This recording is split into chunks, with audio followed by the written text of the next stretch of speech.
Hey guys, it's Friday. You know what that means. Time for another episode of Hanging with Mr. Cooper. I'm probably going to get a copyright strike for that. Anyway, so what I want to talk about this week is like mini lessons. So I just want to focus on your mini lessons and make sure that we get all of the issues that I've seen in your first three completely covered. So the first thing, when we're talking about mini lessons, I want to dive into your lesson plan specifically. You guys are doing a pretty good job in your summaries, so the summaries are coming through and they're looking pretty strong. However, when we get to objectives, your objectives should say, students will be able to, and then assign a task.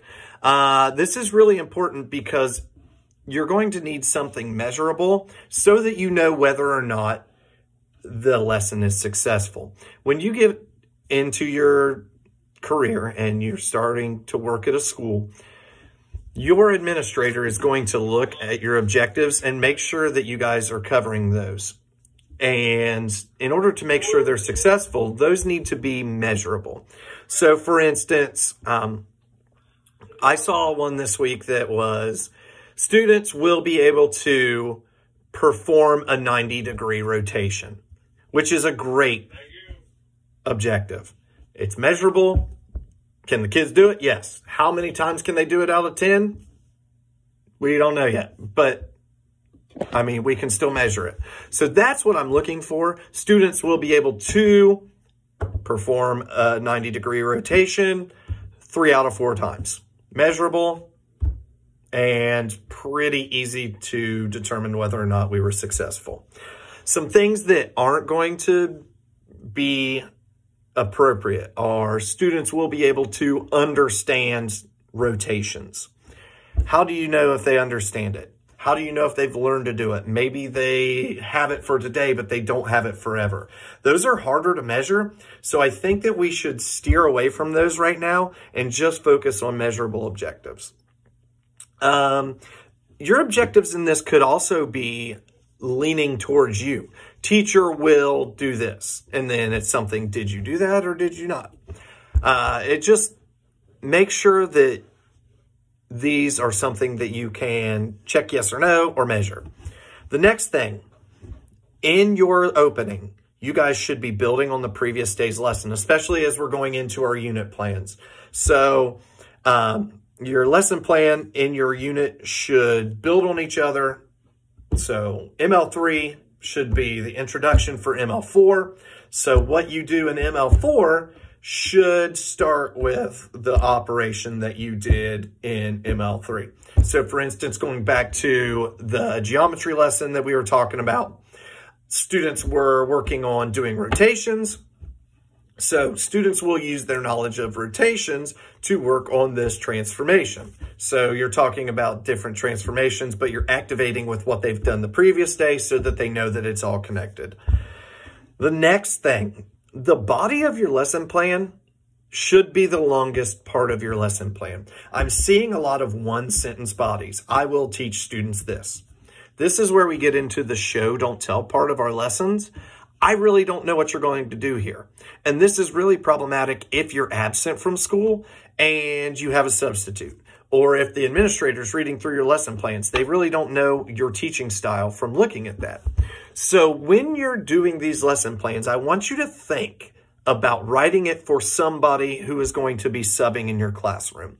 That way, if you're out, your substitute can come in and say, oh, I'm going to have to teach this. These are the 5 ways that I'm going to go about instructing these students today.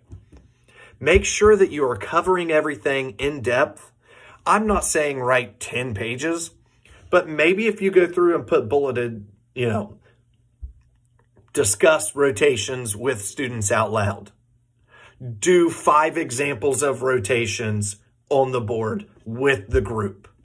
Allow students to ask questions here. Allow students to ask questions here. Discuss this. Discuss this. That is how you show, don't tell. So make sure that I understand what it's going to look like, and it should line up with your videos. Next, You guys are doing a great job on guided practice and independent practice. However, if you are using worksheets, please attach those so that I can make sure they're appropriate and actually accomplishing what you guys want them to accomplish.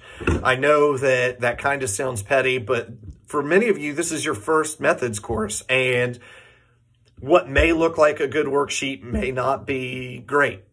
Usually the first worksheet that we get from Google is pretty decent, but not all the time. So make sure that when you are assigning a worksheet, you have a purpose for that worksheet and that you're meeting that purpose. Next up, your closing. Your closing should be an activity or a conversation or an exit ticket that you're having with your kids so that you're making sure that they got what you were covering, they understand what is expected of them to do either for their assignment or coming in the next day. And then maybe something to kind of let them know that, or what's coming up the next day. It shouldn't be like a closing paragraph to a 5-paragraph essay. And this is not your fault. You guys have been trained to write a specific type of essay.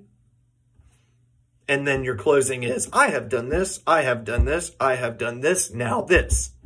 And that's great for an essay, but this is a lesson plan. So what I need for you guys to do is come up with some sort of activity, an exit ticket, a conversation that you're going to have with your kids, a parting thought, a way that you would end your class so that your kids know that the class is over and they know what's expected of them the next day. When we get to the assessment part, I'm getting a lot of, I will be using a formative assessment to see if my kids got this or my kids learned. What I need in this, along with the assessment that you're going to be using on the students, is how are you going to assess your performance? For instance, I have written in a lot of your lesson plans, I will know this lesson is a success if 80% of students score 75 or above on the exit ticket. That's a baseline measurable that my kids are going to have to perform to for me to realize, okay, it's time for me to move on to the next lesson, or dang, these guys really didn't get it. I should probably circle back and make sure that I've got everything covered. Maybe I need to reteach this in a different way. And that is kind of what leads me into the next part, the differentiation.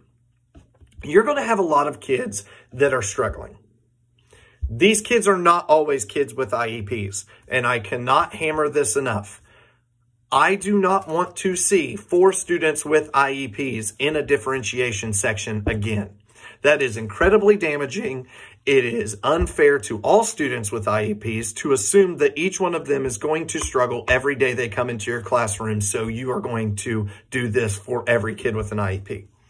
The I stands for individual, guys. These kids all have different needs.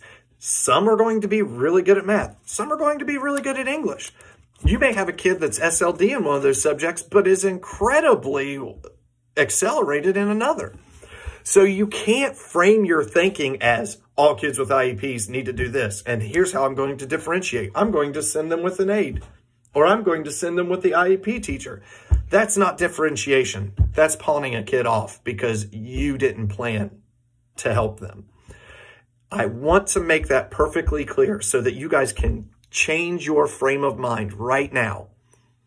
We need to have a fundamental change in education when it comes to the treatment of kids with IEPs, because there are so many people who aren't trained in differentiation that do not look at it from a struggling learner and a learner who needs challenge standpoint. They look at it from, this kid has an IEP. I'm not trained to do IEPs. They're going to need to go somewhere else. That's unfair. That's not what's best for kids. That's not a free and appropriate education. What I want for you guys to do, frame these as, for struggling learners, I will do this. So any kid can struggle. And then for learners who need challenged, I will do this. I'm going to tell you guys, not all gifted kids are going to be accelerated in every subject. They're not all going to be successful, because a lot of times their outlook, the way that they view things is different than ours. You're going to have kids in your class that are way more intelligent than you, but can't speak to you on your level. So something that seems so simple to you may not work for them. It may not relate. So they're struggling with this material, but they're gifted. But you didn't plan for that. So now what do?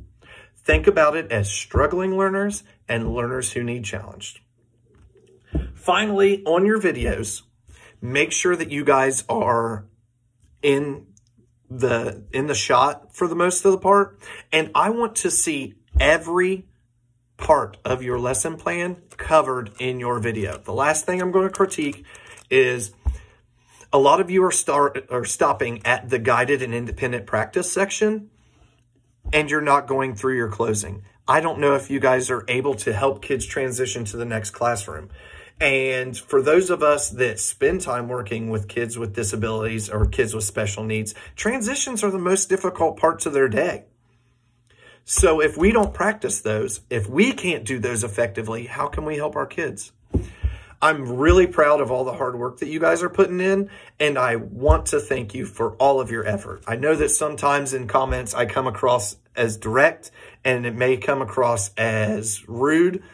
If I have written a comment that may have come across a little harsh, please email me so I can explain it to you a little better, because I am happy with the work that you guys are doing. But it's my job to make sure that you guys are effective, efficient, and doing what's best for these kids. Because when you can do that, you're doing what's best for yourself, and you're going to have a great career. All right. Have a great weekend. Stay safe. God bless.